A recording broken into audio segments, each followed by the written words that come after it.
Okay, Snowman here, and I'm going to show you guys how I can the meat.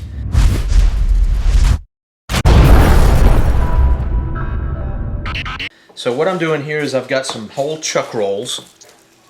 Alright, that's about a 15-pound chuck roll. And I cut it up into pieces about this size. See? Okay. Put some in the pot. You can put these pieces in a platter or something in the oven and brown it for a while, or brown it in a skillet and then transfer it to the pot. I'm keeping things simple. I'm just going to boil it.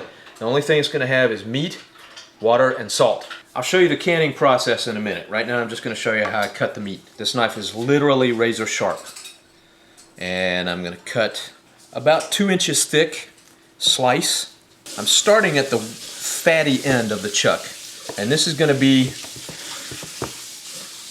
the most gristly and fatty part of the chuck.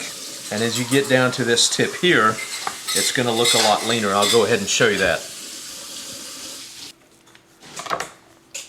So this is the meat from both ends. And you can see it's leaner here.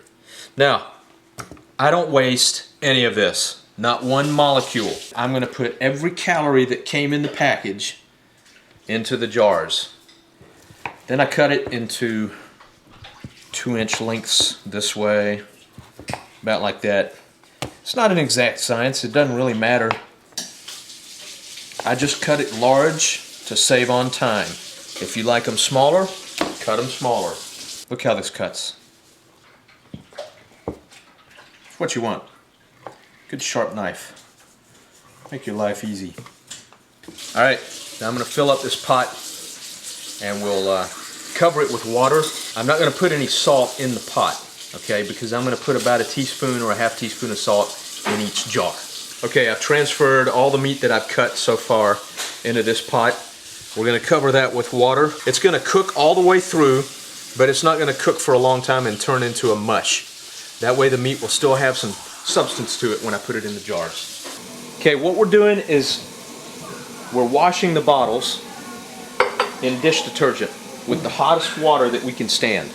And then you rinse them really well to get every trace of the detergent out of the bottles. You want this to come to a rolling boil with your canning jars and lids and rings in there.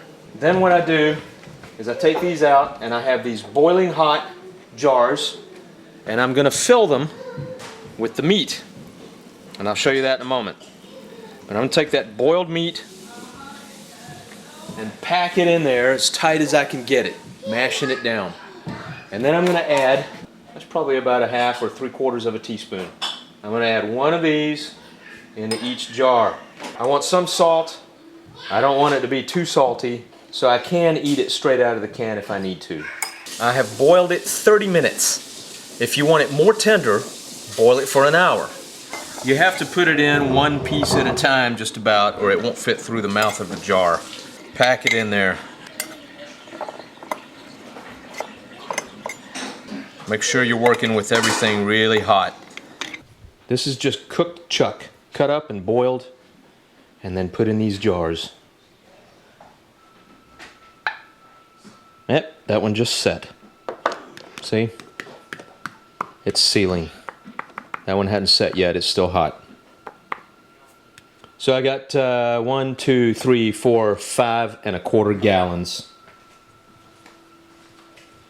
Alright, so you see that you can do this pretty simply. It doesn't have to be a very elaborate, time-consuming process.